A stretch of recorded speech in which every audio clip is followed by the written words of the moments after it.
And some people call Alabama the new tornado alley. Our state now averages more deadly tornadoes than any other in the country.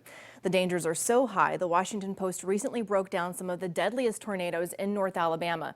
And there's one thing in common: Limestone County.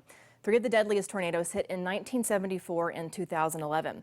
The 2011 anniversary is this weekend. I went to Limestone County to see how people prepare for the danger and learned some storms are so strong people are still scarred by them.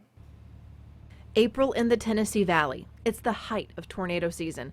In the crosshairs of the 2 largest tornado outbreaks in American history, the super outbreaks of April 3, 1974 and April 27, 2011, was South Limestone County. More specifically, the Swan Creek manufactured home community. I remember our son calling and telling us the devastation that happened here and things because of all the beautiful big trees that it had taken down, mostly up front by the office. Tornado Day, as many in the South now call that fateful day in 2011, brought 62 twisters to Alabama in a single day. The deadliest tornado carved a path from Franklin County, Alabama to Franklin County, Tennessee, killing 72 people along the way. The Hackleburg-Phil Campbell tornado grazed the Swan Creek community at EF4 strength. There was trees that were tumbled up, and there was one RV that was overturned.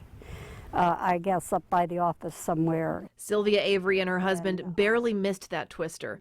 They had been staying at Swan Creek but moved to a different RV park earlier that month. In the 70s, Swan Creek was known as Lawson's Trailer Park. Before the name change, it made its first mark in the history books when 2 F5 tornadoes hit within 30 minutes of each other. We've just seen one house destroyed. Here's another. The Washington Post mentioned the phenomenon earlier this month on the 45th anniversary of the 1974 super outbreak. The first entered Limestone County just after 7 p.m. Lawson's took a direct hit. 28 people died in total. Just as rescue operations were getting underway, a second F5 formed near the Tennessee River and followed along a nearly identical track.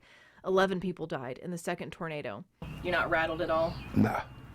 I asked if Limestone County's history with tornadoes has changed people's mindsets about living there. I don't pay it no mind. James Leslie remembers the 2011 outbreak well. After seeing the sky turn dark, he left his home to seek shelter elsewhere. Weeks passed before he could get back. I don't ever talk about the tornadoes when they come through. Why is that?